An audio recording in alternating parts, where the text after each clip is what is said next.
हिमाचल प्रदेश और चंडीगढ़ के प्रभारी मेंबर पार्लियामेंट पार्टी के बहुत ही वरिष्ठ नेता आदरणीय श्री राजीव शुक्ला जी, हमारे एआईसीसी की तरफ से सोशल मीडिया के हमारे कोऑर्डिनेटर प्रभारी श्री अजय उपाध्याय जी, हमारे बीच में उपस्थित चंडीगढ़ प्रदेश कांग्रेस कमेटी के अध्यक्ष आदरणीय श्री लक्की जी, प्रोफेसर वीरेंद्र जी,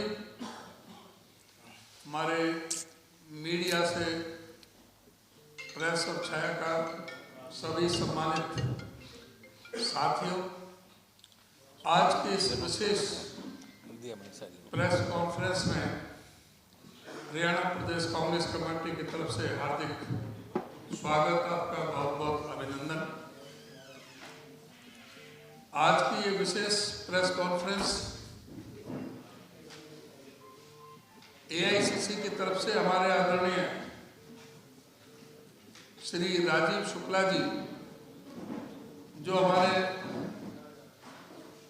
नेता आदरणीय श्री राहुल गांधी जी की भारत जोड़ो न्याय यात्रा चल रही है, 14 तारीख से जो शुरुआत होने जा रही है, उसके संदर्भ में आपसे विस्तार से चर्चा करेंगे और जो भी इस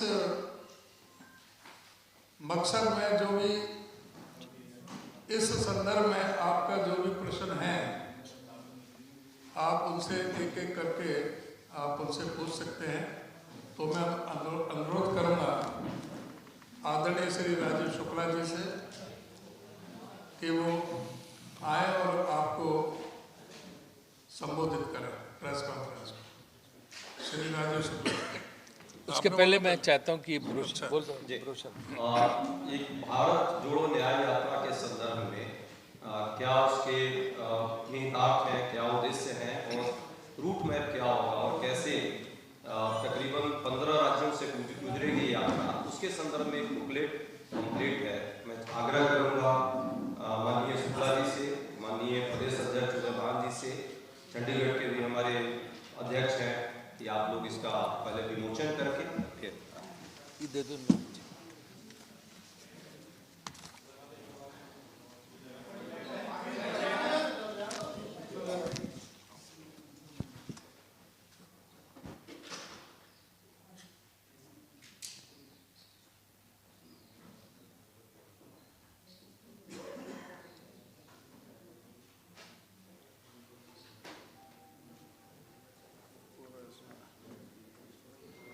कॉपी आप लोग को मिल जाएगी।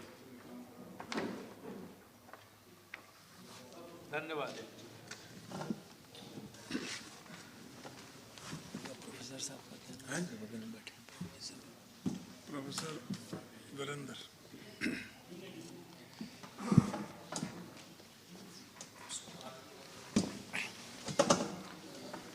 आज की इस विशेष प्रेस कॉन्फ्रेंस में आज की इस विशेष प्रेस कॉन्फ्रेंस में आप सबका स्वागत है। हमारे साथ हरियाणा के प्रदेश अध्यक्ष भान साहब और चंडीगढ़ के प्रदेश अध्यक्ष लकी जी, प्रोफेसर वीरेंद्र जी और हमारे एआईसीसी के जो कोऑर्डिनेटर कम्युनिकेशन है वो अजय उपाध्याय जी, ये लोग यहाँ पर उपस्थित हैं। आप लोगों का स्वागत करते हुए मैं अपनी बात शुरू करता हूँ। बहुत दिन से न केवल कांग्रेस पार्टी के कार्यकर्ता और नेता बल्कि आम जन से लगातार राहुल जी से एक आग्रह हो रहा था कि आप पूर्व से पश्चिम तक की यात्रा करिए। उनकी जो दक्षिण से उत्तर भारत तक की यात्रा थी, कन्याकुमारी से लेकर कश्मीर तक, वो बहुत सफल रही और उसका पूरे देश में व्यापक असर हुआ और लोगों ने उनकी इस यात्रा को बहुत सराहा, विदेशों तक में उसकी चर्चा हुई। तो ये यात्रा उन्होंने आखिर स्वीकार की और 14 जनवरी से इस यात्रा की शुरुआत हो रही है मणिपुर से, जो नॉर्थ ईस्ट का, और वहाँ से असम होते हुए और कुछ हिस्से मणिपुर के अन्य राज्यों को, नॉर्थ ईस्ट के अन्य राज्यों को टच करते हुए असम होती हुई और बंगाल और झारखंड, बिहार, उत्तर प्रदेश और हरियाणा नहीं आ रही, तो वहाँ से उत्तर प्रदेश से राजस्थान में जाएगी, छत्तीसगढ़, मध्य प्रदेश, इसमें सारा डिटेल दिया हुआ कहाँ कहाँ से जाएगी। ये 6,500 किलोमीटर की यात्रा है। गुजरात के महाराष्ट्र 14 जनवरी से है? नहीं 14 जनवरी 15 से तो हम अपने हरियाणा में करेंगे। 14 तारीख को राहुल जी मणिपुर से शुरू करेंगे, जो 15 राज्यों से 6713 किलोमीटर की यात्रा है, और 100 जिसमें पार्लियामेंट्री कॉन्स्टिट्यूंसी जिसमें कवर होंगी, 337 विधानसभा क्षेत्र कवर होंगे, तो वो यात्रा 14 तारीख को मणिपुर से शुरू होगी। 14 तारीख से यात्रा शुरू होगी, और इस यात्रा में एक नया शब्द जोड़ा गया है, न्याय। अभी वो भारत जोड़ो यात्रा कर रहे थे, अब भारत जोड़ो न्याय यात्रा, क्योंकि उन्हें लग रहा है कि देश के लोगों को पिछले 10 साल में बहुत सताया गया है। जो केंद्र की सरकार है, उस भाजपा की सरकार ने लोगों को बहुत प्रताड़ित किया है, उनको बहुत, मतलब उनके साथ न्याय नहीं हुआ, अन्याय लगातार हो रहा है। तो उस बात को हाईलाइट करने के लिए इस यात्रा को उन्होंने अपना मुख्य मकसद बनाया है। और आपको पता है कि अभी से सरकार परेशान होने लगी, मणिपुर परमिशन लेने में, बड़ी मणिपुर में दिक्कत आ रही है, वहाँ से अंतुगत्या उन्होंने परमिशन दी है, अन्य राज्यों में भी। और कल से यात्रा भी शुरू नहीं हुई, कल से भाजपा के राष्ट्रीय अध्यक्ष ने और भाजपा ने यात्रा के खिलाफ बोलना शुरू कर दिया। यही यात्रा की सफलता लगता है कि जब भाजपा इतनी ज़्यादा परेशान हो जाए उनकी यात्रा से कि उन्होंने इस पर हमला शुरू कर दिया है, उस पर बोलना शुरू कर दिया, उसको रोकने के प्रयास शुरू कर दिए हैं, परमिशन न देने की कोशिश कर रहे हैं, तो इससे अंदाज़ा लगता है कि भाजपा कितनी घबराई हुई है इस यात्रा से, उससे पता चलता है। जो न्याय के मुख्य मुद्दे उन्होंने लिए हैं, जिनको लेके वो वहाँ पे पूरी यात्रा में लोगों को बताएंगे, उसमें मुख्य रूप से है एक तो बेरोजगारी, क्योंकि बेरोजगारी 1 करोड़ से बढ़ के 2012 में 1 करोड़ बेरोजगार थे, 4 करोड़ बेरोजगार हो गए, और बेरोजगारी दर पिछले 45 साल में 45 वर्ष में सबसे अधिक हो गई है। तो भयानक बेरोजगारी, जो वादा किया था 2014 के चुनाव में कि 2 करोड़ रोजगार प्रतिवर्ष देंगे, वो तो अब तक जो लोगों को 20 करोड़ युवाओं को रोजगार मिल जाना चाहिए, तो शायद 20 लाख युवाओं को, 20 लाख लोगों को भी नहीं मिले। तो इस तरह से जो बेरोजगारी है वो एक मुद्दा है। दूसरा मुद्दा है महंगाई की मार। इन्होंने कहा था हम सब सस्ता कर देंगे, याद है आपको कि हम जब आएंगे तो 40 रुपये में पेट्रोल और 30 रुपये में डीजल बेचेंगे। वो जरा सैकड़ा पार कर गया, 100 के ऊपर चला गया जो है पेट्रोल, और डीजल भी 90 के करीब है, तो वो वादा भी पूरा नहीं किया। इसके अलावा आटा, तेल, चावल हैं, जितनी चीज़ें हैं सब चीज़ें महंगी, महंगाई भयानक देश में चल रही। तो दूसरा मुद्दा इसका महंगाई होगा कि किस तरह से महंगाई से देश की जनता त्रस्त है, और जो वादा किया था वो पूरा नहीं किया इन्होंने महंगाई का। तीसरा किसानों के साथ होगा। आपने देखा हो कितने किसान धरने पर बैठे रहे, इनके कानों पे जू तक नहीं रहेगी, आखिर में उनको बिल वापस लेना पड़ा। उसके बाद से किसानों से चिढ़ गई है सरकार। तो किसानों के साथ लगातार धोखा चल रहा। आप किसी राज्य में चले जाइए ना, उनको खाद, इन्होंने अपने भाजपा के कार्यकर्ताओं को डीलरशिप दे रखी है सरकारी खाद कंपनियों की, वो ब्लैकमेल खूब कर रहे हैं, काला बाजारी, किसानों को ढंग से खाद नहीं मिल पा रही, और किसानों को तरह तरह से परेशान करने की कोशिश हो रही है, जिससे काफ़ी संख्या में किसान आत्महत्या कर रहे हैं। तीसरा मुद्दा किसान का हुआ। चौथा, कमज़ोर वर्ग जो है हमारे SC, ST, OBC, अल्पसंख्यक, इनके साथ ज़बरदस्त जो है भेदभाव चल रहा है। दलितों के खिलाफ अपराध में 46% से ज़्यादा की वृद्धि हुई है। ये रिकॉर्ड सरकारी रिकॉर्ड है, ये हमारे कांग्रेस पार्टी के रिकॉर्ड नहीं है। आदिवासियों के खिलाफ अपराध में 48% की वृद्धि हुई है, और ये जाति जनगणना से भी भाग रहे हैं। 5वां पॉइंट महिलाओं पर अत्याचार है। बेटी बचाओ बना दोषी बचाओ। तो जो बेटियां हैं, जो महिलाएं, उनको बचाने के बजाय जो अपराधी और दोषी हैं उनको बराबर लगातार जो है कि बचाने का प्रयास करते हैं। इसके तमाम उदाहरण आप लोग समय समय पर लिखते रहते हैं कि जो इस तरह के होते हैं तो उनमें कितना ये बचाव करते हैं उनका। और सार्वजनिक स्वास्थ्य, अगर आपको पता हो कोविड को आप लोग भूल गए वो दिन, लेकिन मुझे नहीं लगता कि किसी के दिमाग से कोविड के उस समय की हालात जो है कभी बाहर जा सकते, कैसा सन्नाटा था, अचानक देश में लॉकडाउन लगा दिया। उस लॉकडाउन में लोगों को नोटिस भी नहीं, हर देश ने जो है 1 हफ्ते का 10 दिन का नोटिस दिया, इन्होंने 4 घंटे के नोटिस पे लगा दिया। लाखों करोड़ों मजदूर जो है पैदल चल के मुश्किल कैसे कैसे अपने घरों में पहुँचे, गांव में पहुँचे, कितने रास्ते में मर गए, कितनी उनको परेशानियां हुई। और जब डेल्टा 2 वायरस आया तो 47 लाख के करीब लोग मरे, और न ये कोई स्वास्थ्य का इंतजाम कर पाए, न ऑक्सीजन सिलेंडर का ढंग से इंतजाम कर पाए। सिर्फ आकर टेलीविज़न पे भाषण और राष्ट्र के नाम संदेश के अलावा और कुछ नहीं होता था। वो जनता ने कैसे झेला आप सबको पड़ा। तो कोविड के वक्त को प्रबंधन और वैसे भी स्वास्थ्य सेवाओं का जो मिसमैनेजमेंट और कुप्रबंधन चल रहा है, वो सारे आप लोगों को पता है कि WHO के अनुमान के हिसाब से 47 लाख लोग मारे गए थे कोविड में यहाँ पे। और जो सबसे बड़ी चीज़, नौकरियाँ कहाँ से मिलती, MSME जो लघु उद्योग है, लघु उद्योगों का बुरा हाल इन्होंने कर रखा है। आप देखें कि जो मैन्युफैक्चरिंग है, जो उद्योग हैं, उनमें जो उत्पादन होता है वो 2014 से लगातार गिर रही है, और 2022 में 13% के सर्वकालिक निचले स्तर पर पहुँच गई है। मैन्युफैक्चरिंग जो हमारी पूरी अर्थव्यवस्था है GDP, उसमें मैन्युफैक्चरिंग सेक्टर की सबसे कम भागीदारी रह गई। मीन्स कि लोग इंडस्ट्री लगा नहीं पा रहे हैं, परेशान हैं, उनको कोई सुविधा नहीं मिल रही है, और जिनकी हैं उनको तंग कर रही हैं सरकारी एजेंसियाँ, जिसकी वजह से जो है बहुत व्यापारी उद्योगपति बेतहासा परेशान है। तो उनकी समस्याओं को भी इस यात्रा में उजागर किया जाएगा। हम इसलिए हमारे यहाँ ज़्यादा से ज़्यादा चीन से सामान का आयात हो रहा है।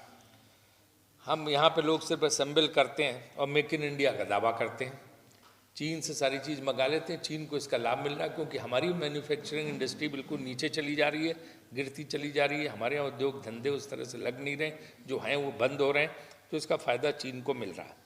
और गलत योजना वाली GST ने तंग कर रखा है व्यापारियों को। इतने व्यापारी GST से परेशान है क्योंकि ये GST जो उन्होंने लागू की बिल्कुल गलत GST थी, उसमें किसी को राहत नहीं मिली। इन्होंने कहा मैं ऐसी GST ला रहा हूँ, आधी रात को जो है जैसे भारत आज़ाद हुआ था वैसे GST वाले दिन संसद में एक समारोह किया गया कि अब बिल्कुल लोग टैक्स के उससे बहुत राहत मिल जाएगी। राहत क्या, इतना रो रहे हैं व्यापारी लोग कि पूछो मत। GST लोगों के लिए एक भयानक जो है अभिशाप साबित हुआ है, एक मुसीबत साबित हुई है, बजाय इसके कि राहत होती, उससे लोग बेइंतहा परेशान हैं। और आपको पता ही है कि नोटबंदी के बाद भी जो लघु उद्योग थे उनको कितना नुकसान हुआ, कितना लोगों को। तो एक मुद्दा उसमें, 7वां मुद्दा ये रहेगा। और 8वां ये है कि जो गरीबों पे वार और कुछ पूंजीपतियों को फ़ायदा देने की कोशिश हो रही है। जो उनके खासम खास पूंजीपति हैं उनको सारे, चाहे हवाई अड्डे हों, चाहे बंदरगाह हों, चाहे बड़ी बड़ी कंपनियां हों, सब उनको देके सिर्फ कुछ लोगों को खरबोपति बनाया जा रहा, अरबपति कुछ नहीं, खरबोपति बनाया जा रहा, और बाकी लोगों को, व्यापारियों को, उद्योगपतियों को तंग किया जा रहा। तो कुछ अपने लोगों को बढ़ाना और बाकी आम उनको तंग करना, ये बहुत ज़ोरदारी से चल रहा। वो स्टॉक में अपनी कीमत शेयर की बढ़ाते हैं और उससे जो है पूरा मैनिपुलेशन करते हैं और उनको पूरा समर्थन सरकार का रहता है।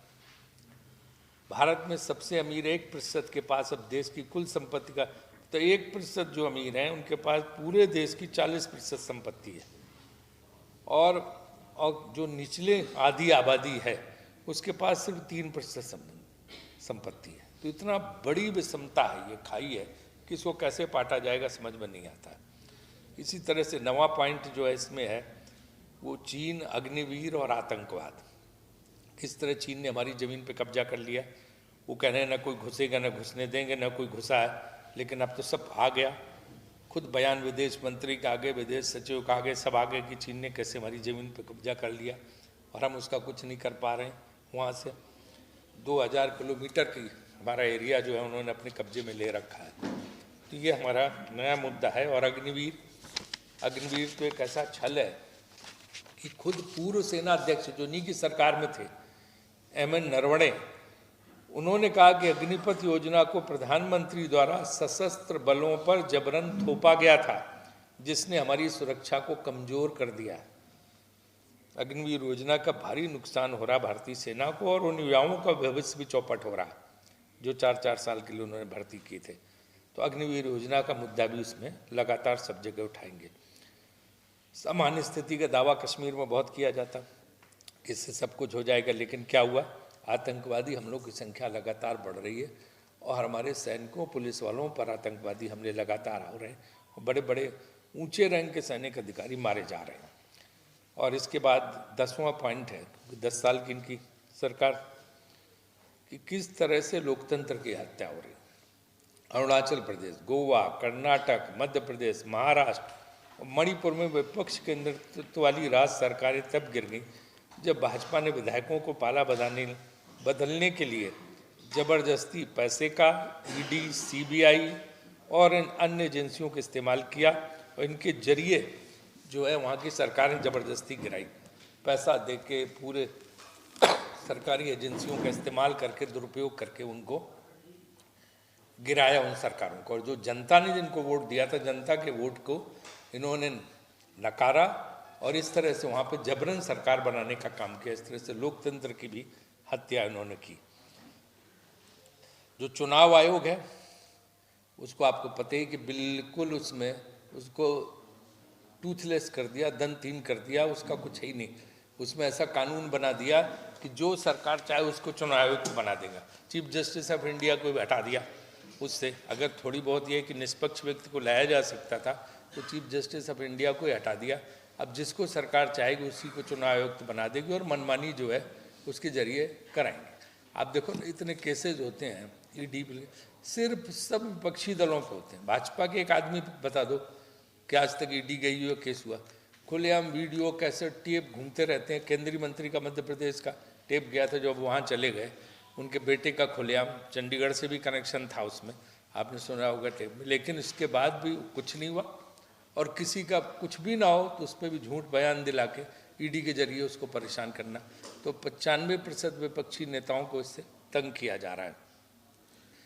देश की आपराधिक और 3 जो कानून इन्होंने अभी संसद के पिछले सत्र में लाए और पूरी आईपीसी, सीआरपीसी सब बदल डाली अपने हिसाब से और उस पर चर्चा तक भी नहीं होने दी और 146 सांसदों को निलंबित कर दिया गया। भारत के इतिहास में ऐसा कभी हुआ नहीं कि इतनी भारी संख्या में सांसदों को निलंबित कर दिया गया।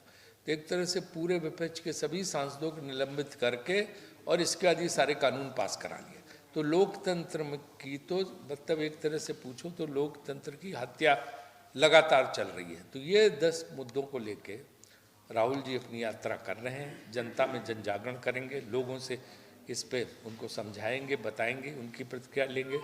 आम लोगों से, गरीब लोगों से, गांव के लोगों से, सबसे मिलेंगे। तो इसलिए इस यात्रा की 14 जनवरी से शुरू हो रही है और इसमें हमें आपका सहयोग चाहिए कि इसका जो है आप लोग बराबर से यात्रा को कवर करने की कृपा करें।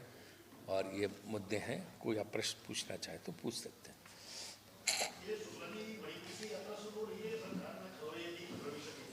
नहीं, मणिपुर से जो है अब उसकी परमिशन दी है उन्होंने, लिमिटेड वो लगा के, कई उसमें शर्तें लगा के उन्होंने इसकी अनुमति दी है। नहीं, वो कि भीड़ इकट्ठा हो गई और उससे लैंड ऑर्डर है, धारा 144 लगानी पड़ेगी, ये करना पड़ेगा, ये सब वही जो बहाने होते हैं। 1000 से ज़्यादा आदमी इकट्ठे ना हो। हाँ, वो बहाने जो है वही लगा के।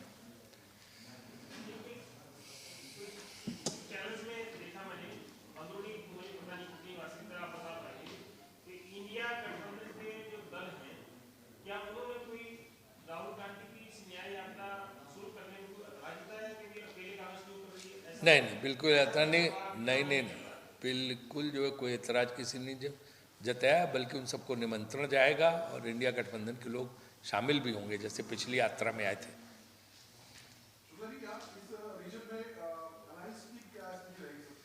नहीं, अलायंस का काम चल रहा है। जो ग्रुप कमेटीज बनाई गई, कमेटी लोगों से बात करनी, बारी बारी से सबसे बात हो रही है और बहुत मजबूत अलायंस बनेगा। तो ये आप समझ लीजिए, वो तो वहाँ तब तय होगा जब इंडिया अलायंस का जो वो है, जो एपेक्स बॉडी है, वो तय करेगी वहाँ पे कि कहाँ क्या अलायंस क्या होगा, कैसे सीट एडजस्टमेंट होगा। अभी उनसे नेगोशिएशन शुरू हो गए, बात शुरू हो गई। कांग्रेस पार्टी ने एक ग्रुप बनाया है, वो ग्रुप उन लोगों से बात कर रहा है, जिसमें कई लोगों से बात हो चुकी है और इसका फाइनल डिसीजन जो है, जो एपेक्स बॉडी है, वो लेगी।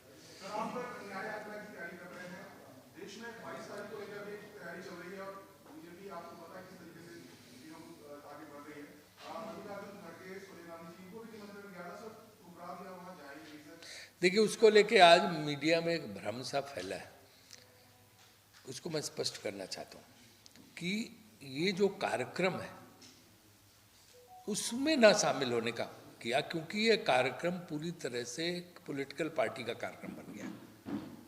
भगवान राम को राजनीति में घसीट के पूरे पॉलिटिकल पार्टी का कार्यक्रम बना।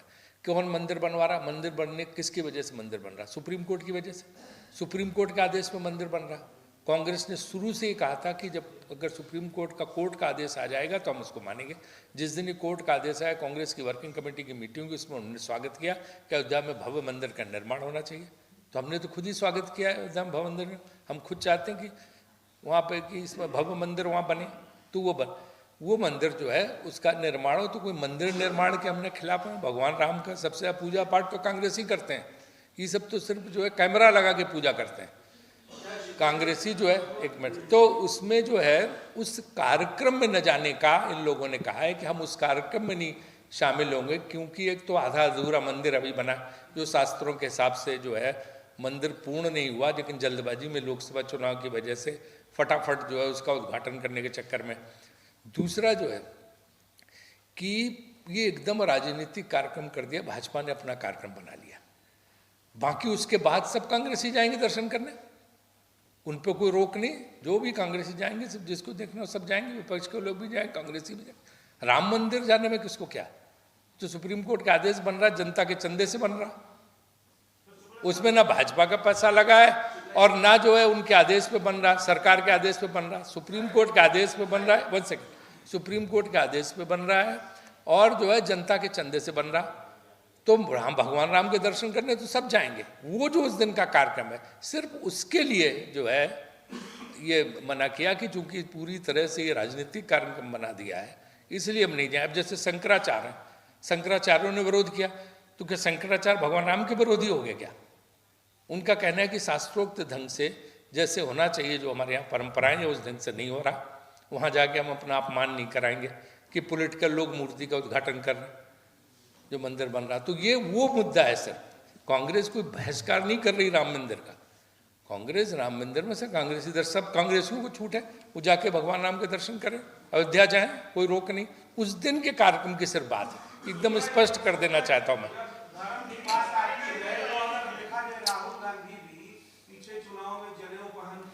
अरे उनकी बात पहले उधर से सवाल आ रहा था।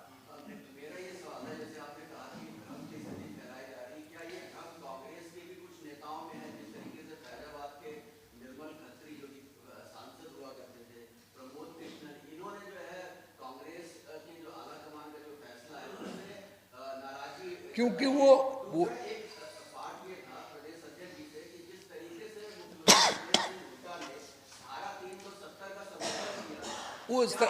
दो सवाल मिक्स मत करो, पहले वो बात करूँ। वो जो मीडिया में परसेप्शन कल से आ रहा है कि जैसे कोई राम मंदिर का बहिष्कार कर दिया, इसलिए उन लोगों ने अपना उस पर किया कि ऐसा कुछ भी नहीं है। निर्मल खत्री वहाँ से सांसद रहे हैं, तो उसी पे हम स्पष्ट करना चाहते हैं कि सुप्रीम कोर्ट के आदेश से बन रहा है और हम कोई भगवान राम और राम मंदिर के थोड़ा ना विरोध। हमने तो खुद मांग की थी कि भव्य मंदिर बने सुप्रीम कोर्ट जजमेंट पर, तो कांग्रेसी जाएंगे दर्शन करने, सबको खुली छूट है, किसी पे कोई रोक नहीं है। उस फंक्शन को जिसको इन्होंने भाजपा का फंक्शन बना दिया है, भाजपा का कार्यक्रम बना दिया, सिर्फ उसके उसमें नहीं जा रहा। क्या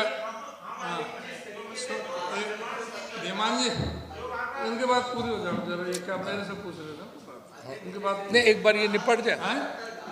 जिस तरीके से हुड्डा साहब ने 370 का समर्थन किया था, क्या वो राम मंदिर में भी जाने को लेकर के, प्राण प्रतिष्ठा में भी जाने को लेकर समर्थन करेंगे क्या?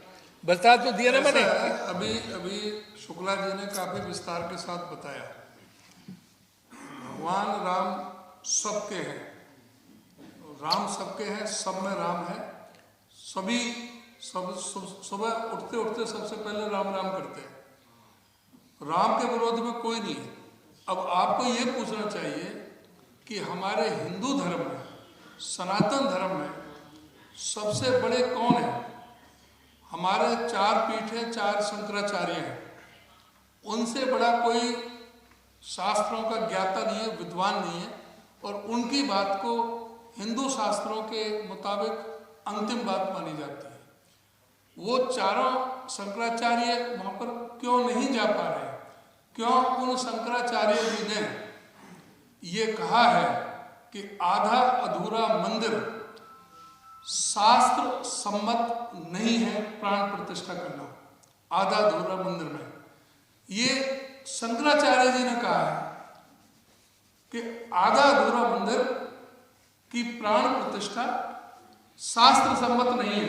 तो ये जब शंकराचार्य जी कह रहे हैं, शंकराचार्य जी से बड़ा कोई हिंदू धर्म में बड़ा वो नहीं है। ये भी कहा है कि मेरा अपमान होगा, और ये भी कहा उन्होंने कि वहां पर राजनीति हो रही है, हम वहां पर ताली बजाने नहीं जाएंगे। अपमान हमारा हो। ये अपमान है। और ये जो है, अब ये जो प्रेस कॉन्फ्रेंस है, आप मुद्दे की बात करो। जिस मुद्दे के लिए यहाँ पर प्रेस कॉन्फ्रेंस की गई है, राम मंदिर के बारे में आपने बात की, वो हमने स्थिति स्पष्ट कर दी है, उसको बात को आप रखें। और जो आज का जो संदर्भित जो मामला है, जो भारत जोड़ो न्याय यात्रा से संबंधित, जिसके लिए शुक्ला जी आपके बीच में आए हैं, उससे संबंधित जो भी प्रश्न को आप करें।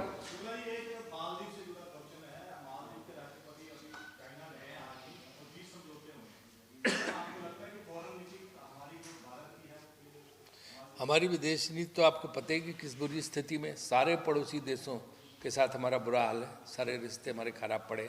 वहाँ पे मालदीव तो वो, मैं तो खुद गया हूँ, जब वहाँ पे कू का अटेम्प्ट हुआ था, कब्जा करने की कोशिश की थी, राजीव गांधी जी प्रधानमंत्री थे, उन्होंने जो है सेनाएं भेजी थी और मालदीव को बचाया था।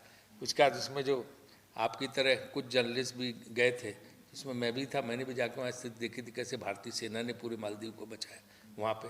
तो मालदीव से हमारे बड़े प्रगाढ़ संबंध रहे हैं, और उन संबंधों में इस तरह की खटास आना हमें लगता कहीं ना कहीं हमारा डिप्लोमेटिक फेलियर है।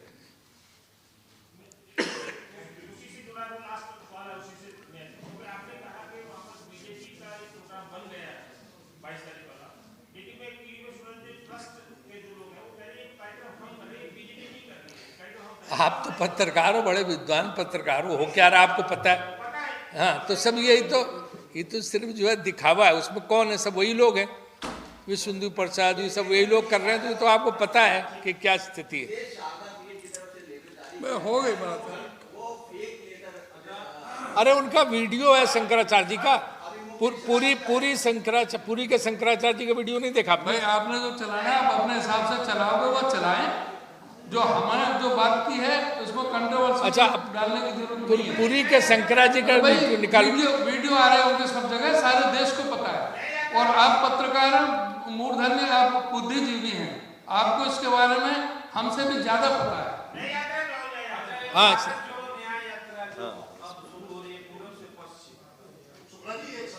एक मिनट, राय साहब को जानते हो ना, इनको तो आप कई सालों से आप झेल रहे हैं इनको। आप बोलिए।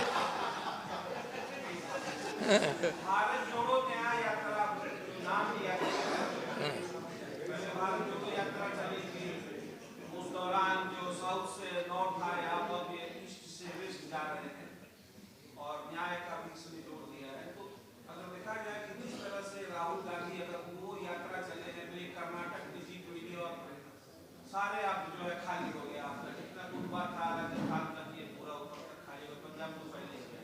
अब ये जो यात्रा है जो राहुल गांधी के नेतृत्व में चल रही है, कांग्रेस जो है अपना चेहरा बदल नहीं पा रही है, जो ब्लॉक चेहरा है उसको लेकर आगे बढ़ने का काम कर रही है। नहीं, आपकी गलतफहमी है। जब वो यात्रा हुई तो उसके बाद हम हिमाचल जीते और उसके बाद कर्नाटक जीते, अभी तेलंगाना जीते। अगर उस ढंग से आप देखो तो पिछली बार हम जो है राजस्थान, मध्य प्रदेश और छत्तीसगढ़ तीनों जीते थे, तो मोदी जी फ्लॉप चेहरा थे। और इसके बाद लोकसभा में हम हार गए थे। तो क्या पता कि यहाँ ये तीनों जीते राज्यसभा में, लोकसभा में हार जाए, मध्य प्रदेश, राजस्थान और छत्तीसगढ़ में। हिमाचल कांग्रेस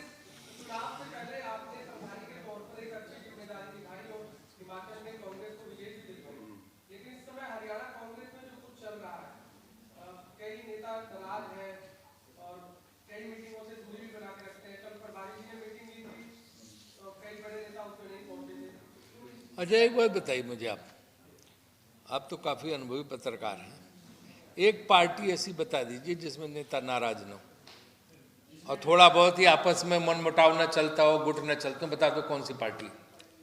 क्या आम आदमी पार्टी में सब खुश हैं? क्या भाजपा के अंदर सब खुश हैं? क्या अकाली दल में सब खुश हैं? क्या सपा में सब खुश है? क्या बसपा में खुश? ये सब तो थोड़ा बहुत, फिर पॉलिटिक्स क्या, जब पत्रकार एकजुट नहीं है, इनमें आपस में चलता रहता है, तो फिर नेताओं में थोड़ा बहुत तो चलता रहता है, तो वरना इंसान क्या ही, तो सब तो यहाँ पूरी तरह से मजबूत है। हरियाणा में भारी बहुमत से हम जीतेंगे, देखना। पिछली बार जो है सिर्फ हमारी कितनी कमी रह गई थी, 4 सीट की, है ना?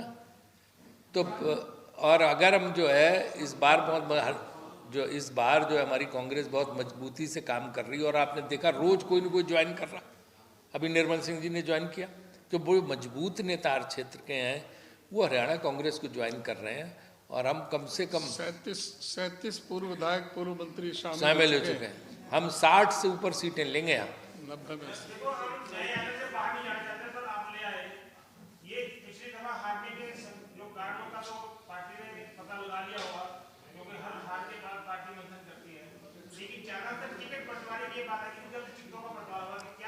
नहीं, टिकट बंटवारा कोई गलत नहीं होगा, सर्वे के आधार पर टिकट मिलेंगे लोगों को। हाँ बिल्कुल, अभी न्याय यात्रा वाला तो आप देख लो यार, उसमें से पता चले।